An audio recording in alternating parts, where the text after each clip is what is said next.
Paboritong pinababaon ko sa mga anak ko nung nag-aaral pa sila is egg sandwich. Ayan, nag-i-scramble ako ng egg. Minsan hinahaluan ko siya ng tuna. O kaya minsan naman ay hinahaluan ko ng keso. Yun, scrambled egg na may keso. Yun. Oo, dahil working mother ko, syempre mabilisan yan sa umaga. Pritong itlog, pritong manok na binabad ko sa gabi, tapos kanin, tapos nilalagyan ko ng saging, laging may saging.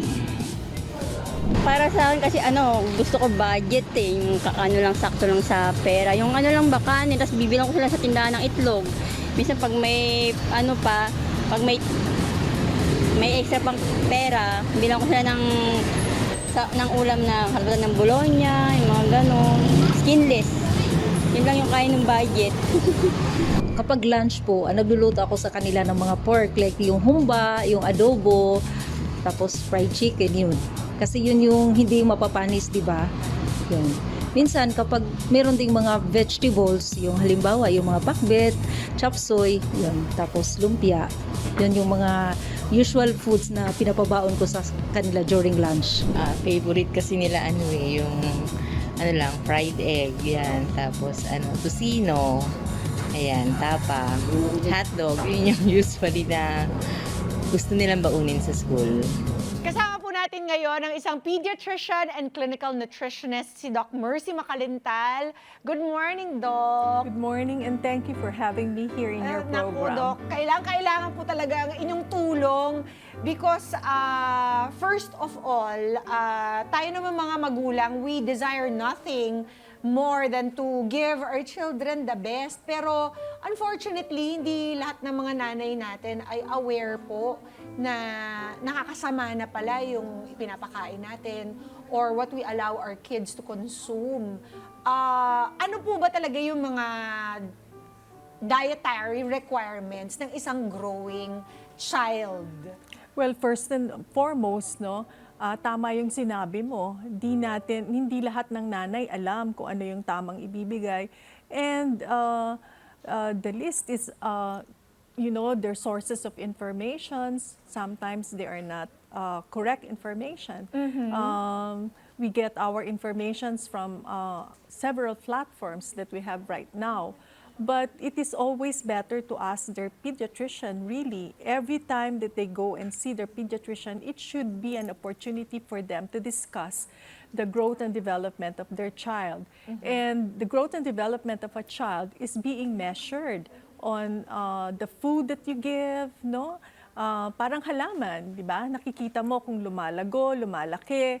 Kapag dinidiligan mo, binibigyan mo ng fertilizer. So same thing with the growing child. They need a lot of nutrient requirements for their growth and development, especially for their brain. So for example, this month, actually maaga ang pasukan ng mga bata.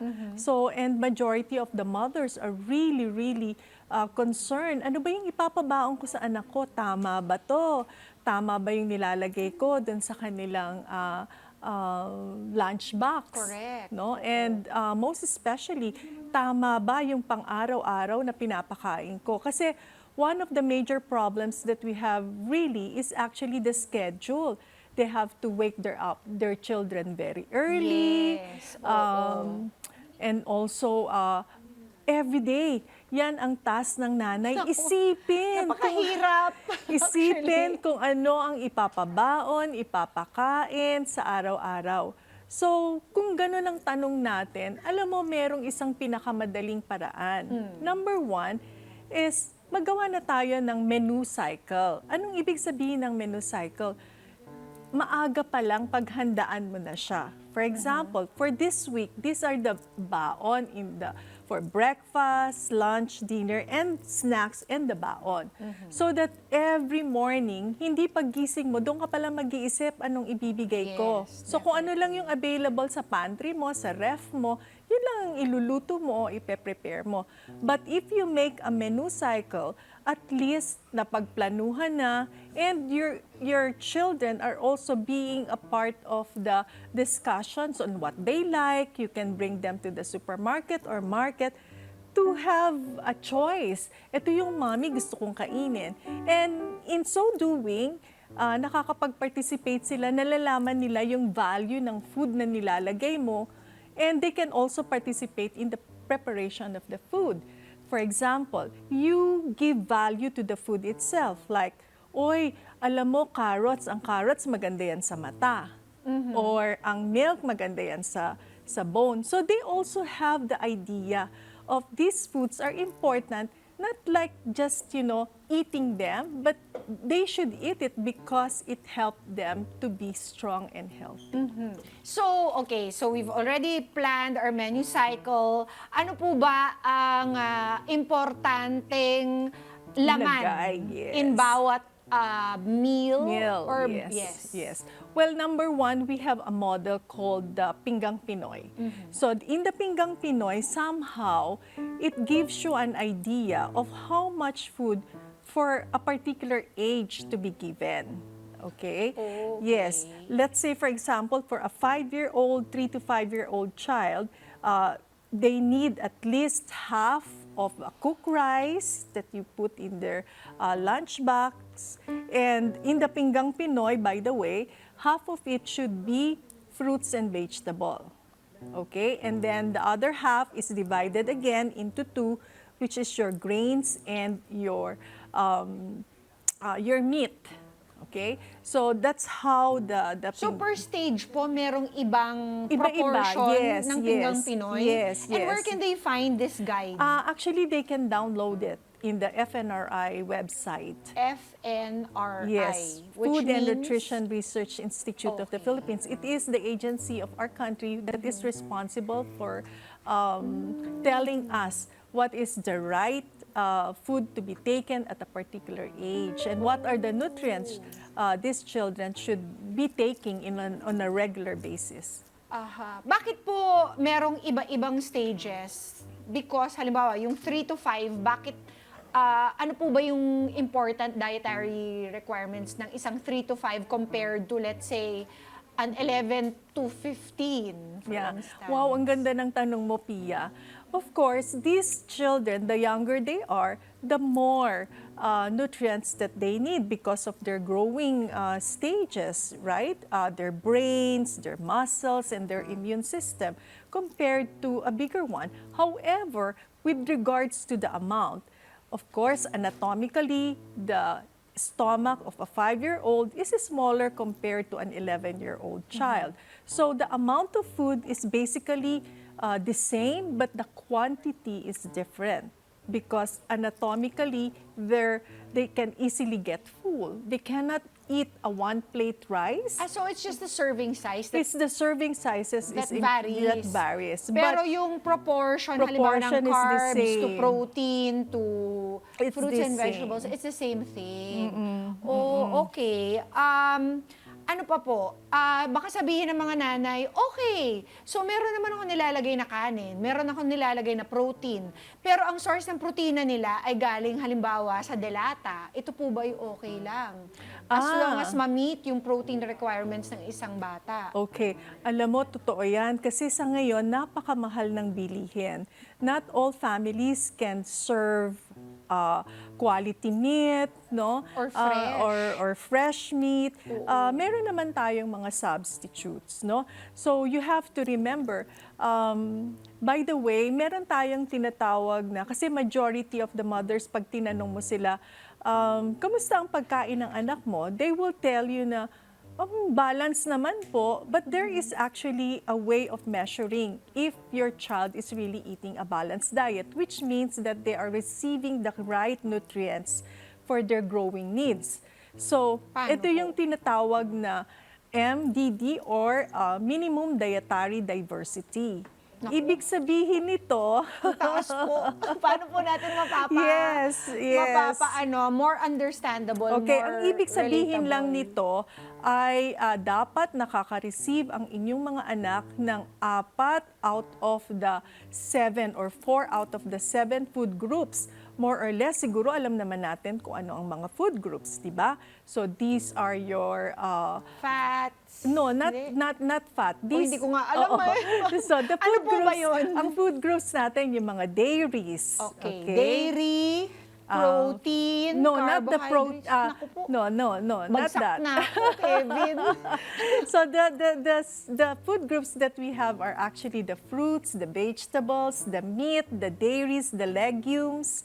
So these are the food groups that we have. So you categorize them like for the meat, these are your chicken, fish. Yes, that we know. Okay, the vegetable, So of course yung- you know the vegetable, but they divided into two, the vitamin A rich vegetables and other vegetables. Okay, so Medyo the komplikado po vitamin para sa ating mga very busy misis na... the vitamin A rich Oo. food are actually, these are the vegetable that are leafy vegetables like kangkong, talbos ng kamote, So, the okay, green leafy. hindi po lahat ng vegetables ay... Rich in vitamin A. Hindi po ba ganun kasimple na Hindi, parang... lahat ng vegetables are okay. Okay, It's but- just that we categorize them which vitamins have higher vitamin A content compared to those vegetables that have less vitamin A content.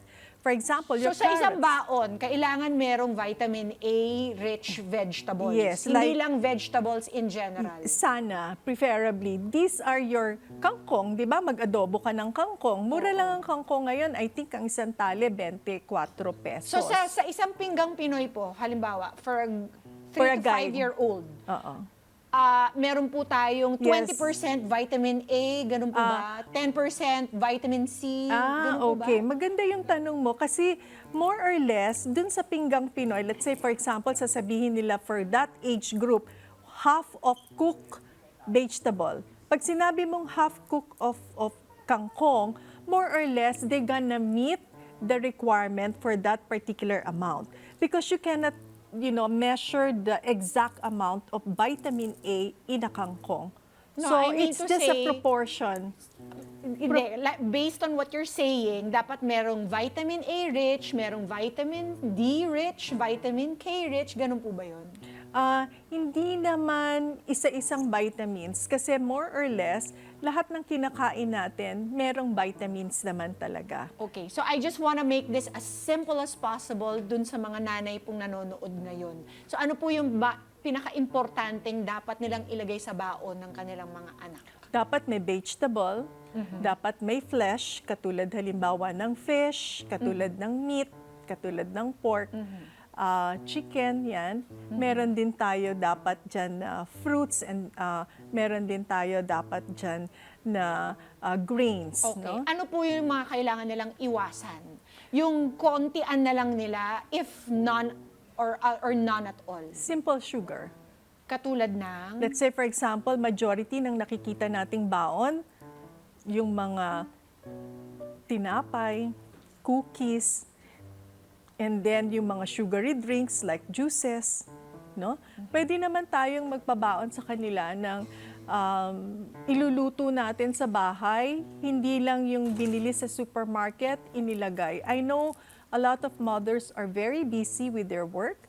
That's why they cannot prepare. That's why I am suggesting a menu cycle for them to plan for the baon of these kids. Doc, should they buy their baon or bring their baon?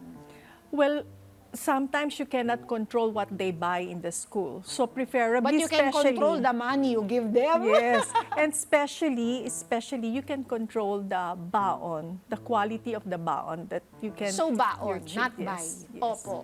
Especially Tapos, for younger kids. paano po natin sila iengganyo? Halimbawa, na tigilan na yung, halimbawa, hindi sila talaga, pihikan sila kumain, hindi sila mahilig sa vegetables. What are your tips for moms to get them to start eating their vegetables? Yes. Alam mo, meron tayo kasing sinasabi nila na for your children to like the vegetables or certain type of food, you have to start it early as the first 1,000 days of a Eh, child. paano kung too late na, ma'am? So, Halimbawa, there's no- 10 years old na sila, Yeah. tapos hindi pa rin sila mahilig. Kumain, Oo. yes. So what you can do, you can cut these vegetables that they dislike or the food that they dislike, to cut it into small pieces and then incorporate it to the food that they like. Ah, okay. Sige. Sige, ma'am. For further information, saan po ba kayo makakontakt ng mga kada natin? Well, first and foremost, I am practicing in Asian Hospital and Makati Medical Center. They can always call the trunk line and ask for Dr. Mercy Macalintal, and they give you my schedule and room number. Maraming salamat po, Doc. I hope I was able to help those mothers out there. Oo, ang problema po talaga kasi nila is really, aside from variety, is they don't have time, and also they need more information, and also, yun nga, parang mabilisan dapat lagi yung nangyayari every day because of time constraints. So, i-contact nyo na lang po si Doc Mercy, mga mommies. And for more information, you can also go to the FNRI website. FNRI website to help guide you with the dietary requirements of your kids. Yes. Mga Kanet 25, this is Pia Guanio-Mago. For more Kada Umaga updates, please click the subscribe button and follow us on Net25 social media pages at Net25TV and at Net25 Entertainment Facebook page. See you guys. Bye!